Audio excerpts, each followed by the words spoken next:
प्यारे दोस्तों, ये फ़कीर योगी वीरेंद्र योगी नरेंद्र मोदी का बहुत आभारी है, क्योंकि मैं अटल बिहारी वाजपेयी जी से भी काफ़ी प्रभावित था, क्योंकि ये लोग महान देशभक्त रहे।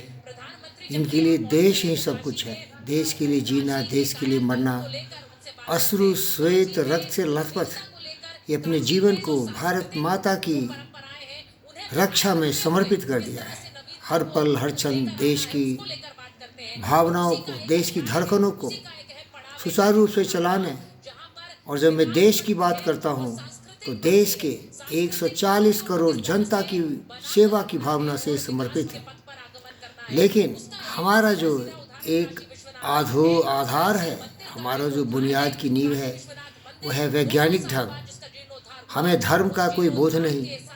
हमें न हिंदू होने का फ़क्र है, न मुसलमान होने का शौक़ है।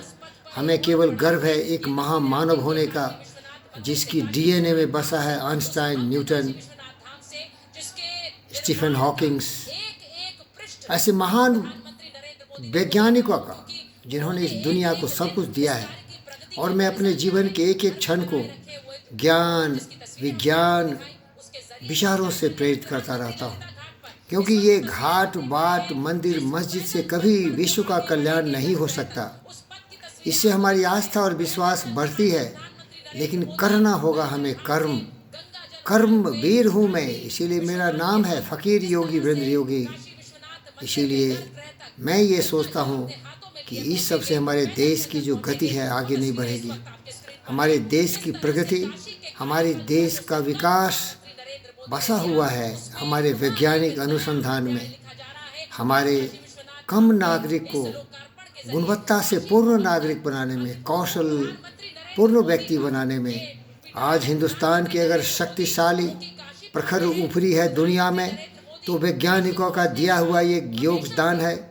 हमारे पास हर तरह के ज्ञान है, तरह तरह के वैज्ञानिक अनुसंधान हुए हैं, लेकिन अभी भी हम बहुत ही पिछड़े हैं, आर्थिक ढंग से भी पिछड़े हुए हैं।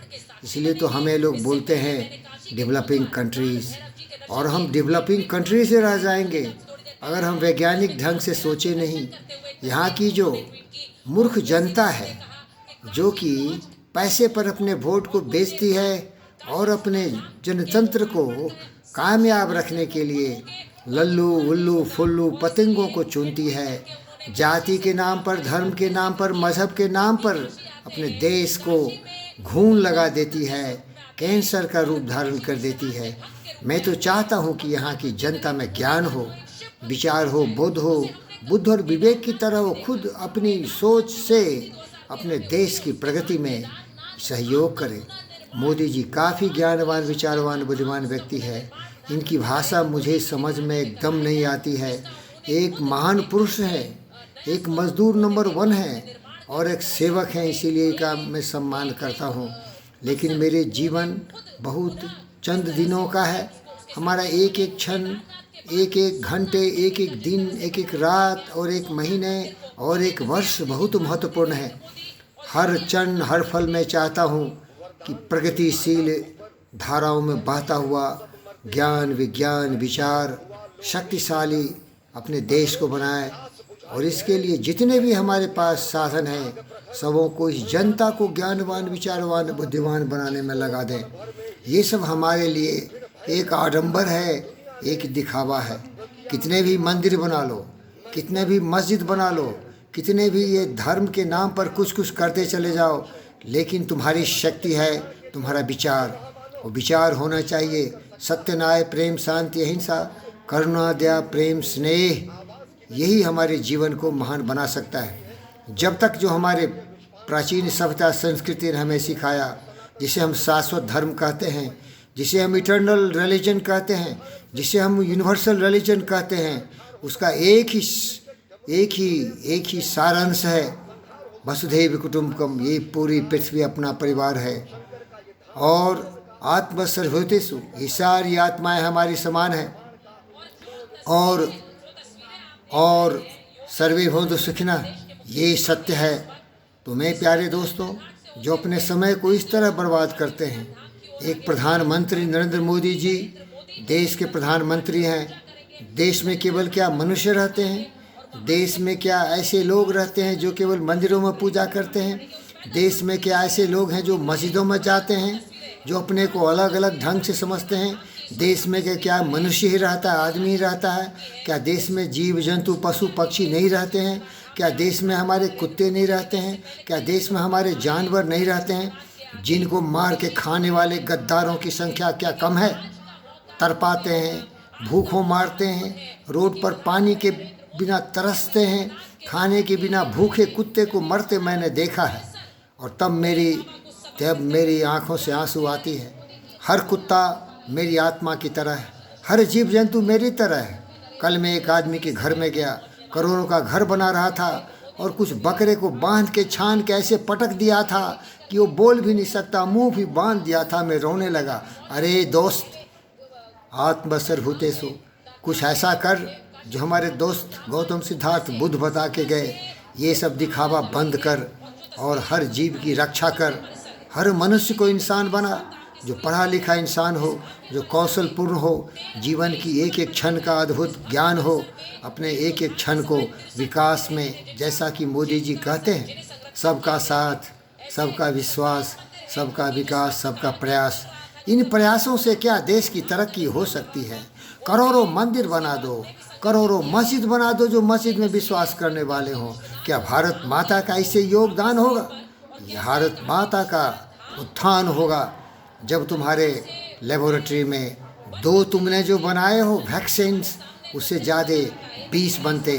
तुमने जो हथियार बनाए हो वो हथियार बंद हो जाते और उससे भी बेहतर हथियार बनाते जिसे तुम बाहर के देशों से खरीदते हो। ऐसे तुम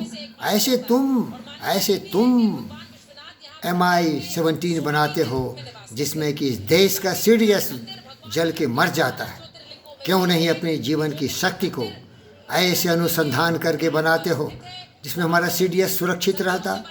जब हमारा देश का एक एक व्यक्ति ज्ञानवान, विचारवान, बुद्धिमान, विवेक और बुद्ध होता, जो कि कभी इन पाखंडों में विश्वास नहीं करता, वो ज्ञान वर्धन करता, हर मनुष्य में मंदिर देखता, हर मनुष्य में देवता देखता।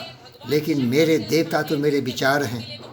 जो मैं सोचता हूँ वही मैं हूँ, और मैं सोचता हूँ सुन ले कान खोलकर, वही सोचता हूँ जो कोई भी ज्ञानवान, विचारवान व्यक्ति सोचेगा।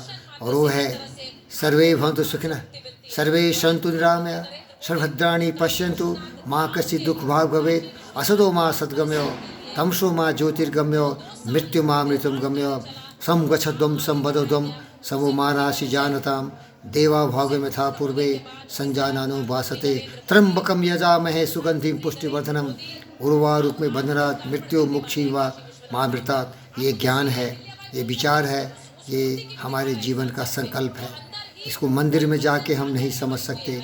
इसको हम दिमाग जो है उसमें इसको बार बार चर्चित करके इसको अपने जीवन में धारणा ध्याना से समाधि की तरफ जा सकते हैं। दिखावे में मुझे विश्वास नहीं है। हमारे दोस्त स्वामी विवेकानंद भी इसमें विश्वास नहीं किया। हमारे परम प्रिय आदर्श गौतम सिद्धार्थ बुद्ध में इसमें विश्वास नहीं किया। वो विश्वास किया विचारों में। जब तुम्हारे विचार पवित्र होंगे, जब तुम्हारे ज्ञान का बोध होगा, ब्रह्म ज्ञान होगा, तो पूरी ब्रह्मांड तुम में आ जाएगी और उसका वो भेद ही नहीं रहेगा। ये भेद पैदा करता है, मंदिर मस्जिदों से दूर करता है, मस्जिद मंदिरों से दूर करता है। कोई मंदिर बनाया, कोई दुष्ट आके तोड़ के उसको मस्जिद में परिवर्तन कर दिया और ये लड़ाई का अखाड़ा बन गया। लड़ते रहे, बंटते रहे, टुकड़े होते रहे। कब तक?